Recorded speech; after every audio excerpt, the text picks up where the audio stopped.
شام کو میں جب تھکا ہارا کام سے گھر واپس آیا تو پتہ چلا کہ میرا دوست حسن 2-3 دفعہ آیا ہے پوچھنے کے لیے کہ میں ابھی تک گھر واپس آیا ہوں یا نہیں۔ میں نے اپنی بیوی سے کہا اچھا میں جاتا ہوں، میں دیکھتا ہوں اسے کیا کام ہے۔ جب حسن کے پاس گیا تو حسن نے کہا کہ مجھے تم سے بہت ضروری بات کرنی ہے اور یہ بات کسی اور کو پتہ نہیں چلنا چاہیے۔ میں نے کہا ہاں کرو بات، کسی کو پتہ نہیں چلے گا۔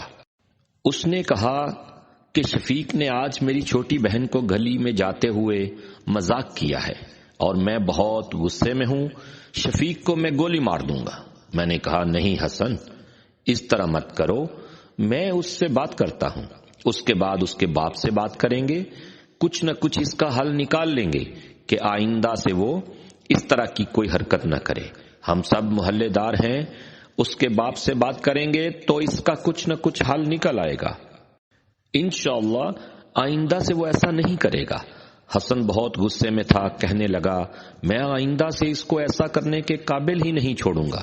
میں نے بہت سمجھایا، یہاں تک کہ میں نے اسے کہا کہ اگر تم نے یہ کام کرنا بھی ہے تو یہ موقع مناسب نہیں ہے، لیکن اس نے میری ایک بات نہ مانی۔ دوسرے دن جب میں کام پر گیا ہوا تھا تو میری بیوی کا فون آیا اور کہنے لگی کہ حسن نے شفیق کو بہت سی چھریاں ماری ہیں اور وہ بہت زیادہ زخمی ہوا ہے، اس کو محلے دار ہسپتال لے کر چلے گئے ہیں۔ میں کام سے واپس آ گیا اور سیدھا حسن کے گھر گیا۔ حسن کی ماں رو رہی تھی، بہنیں بھی رو رہی تھیں، کہنے لگیں کہ حسن نے شفیق کو چھریوں کے وار سے بہت زیادہ زخمی کر دیا ہے، معلوم نہیں اب کیا ہوگا۔ میں نے پوچھا کہ حسن کہاں ہے؟ وہ کہنے لگیں پتہ نہیں، چلا گیا ہے کہیں۔ 3 دن کے بعد ہی حسن پکڑا گیا۔ شفیق کے گھر والے بھی بہت غصے میں تھے۔ میں نے اس کو بھی بہت سمجھانے کی کوشش کی لیکن انہوں نے بھی میری ایک بات نہ سنی۔ شفیق 1 ماہ کے بعد ہسپتال سے واپس گھر آ گیا، کیس چلا اور حسن کو 6 سال کی سزا ہو گئی۔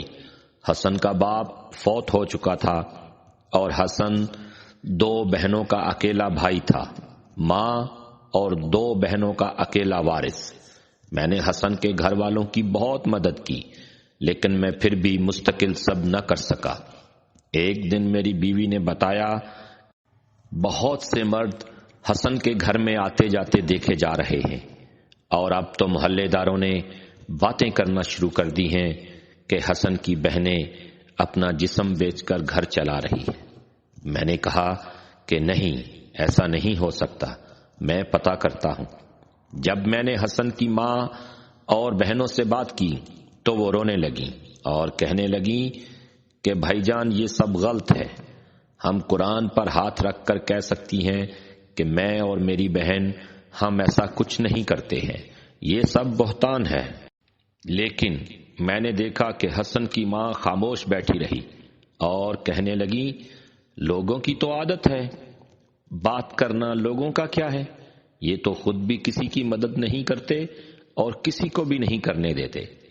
ایک دن میں حسن کی ملاقات کے لیے جب جیل گیا تو میں نے حسن سے بات کی۔ وہ داڑیں مار مار کر رونے لگا کہ یہ سب کیا ہو رہا ہے۔ میں نے اسے کہا میں نے تمہیں بہت سمجھایا تھا لیکن تم نے میری ایک بات نہ مانی، جس عزت کے لیے تم نے اتنا بڑا قدم اٹھایا آج تمہاری عزت چوک چراہوں میں خراب ہو رہی ہے۔ محلے دار ٹکے ٹکے کی باتیں کرتے ہیں اور کہتے ہیں کہ اب کہاں ہے حسن جس نے ایک مذاق کرنے پر اتنا بڑا قدم اٹھایا، آج اس کی بہنیں اپنی عزت بیچنے پر مجبور ہو گئی ہیں۔ حسن دھاڑے مار مار کر روتا رہا اور کہنے لگا اگر ایک بار مجھ پر مہربانی کرو اور میری ماں کو میری ملاقات کے لیے لے کر آؤ۔ میں نے کہا کہ کوئی بات نہیں، اگلی ملاقات پر میں تمہاری ماں کو لے کر آتا ہوں۔ اگلی ملاقات پر میں اس کی ماں کو لے کر چلا گیا۔ اس نے اپنی ماں سے پوچھا کہ لوگ کیا باتیں کر رہے ہیں۔ اس کی ماں بہت غصے میں تھی، کہنے لگی کہ تم تو مجھ سے بات ہی نہ کرو، اگر تم اس طرح نہ کرتے تو آج ہم پر اتنا برا وقت نہ آتا۔ حسن نے کہا جو کچھ ہونا تھا وہ تو ہو گیا، بس اب جو لوگ باتیں کر رہے ہیں اس کا مجھے بتاؤ، کیا سچ ہے یا جھوٹ؟ ماں نے کہا تم بھی چھوڑو، بس اتنا سمجھ لو کہ ہمیں روٹی کھانے کے لیے کہیں نہ کہیں سے کچھ پیسے تو چاہیے، پھر اس کے لیے ہمیں کیا کرنا پڑتا ہے کریں گے، ہماری مجبوری ہے۔ حسن کے مجبور کرنے پر اس کی ماں نے ایسی بات بتائی کہ میرے پیروں تلے سے زمین نکل گئی۔ ماں نے کہا کہ میں تمہاری بہنوں کی تو قسم دیتی ہوں، لیکن میں اپنی بیٹیوں کی عزت بچانے کے لیے اپنی عزت داؤ پر لگا رہی ہوں۔ سچ تو یہ ہے جو مرد ہمارے گھر میں آتے ہیں وہ میرے لیے آتے ہیں۔ حسن دھاڑے مار مار کر روتا رہا اور ساتھ ماں بھی روتی رہی۔ میں نے دونوں کو چپ کروایا اور حسن سے کہا کہ اب جو تم نے غلطی کرنی تھی کر لی، اسی لیے تو کہتے ہیں کہ کوئی بھی کام کرنے سے پہلے سوچنا چاہیے کہ اس کام کے نتائج کیا ہوں گے، لیکن تم نے میری ایک بھی بات نہ سنی۔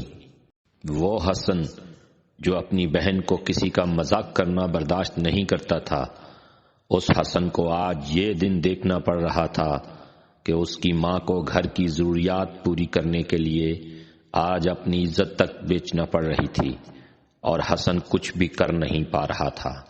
کاش کہ ہم کچھ بھی کرنے سے پہلے سوچ لیں، کاش۔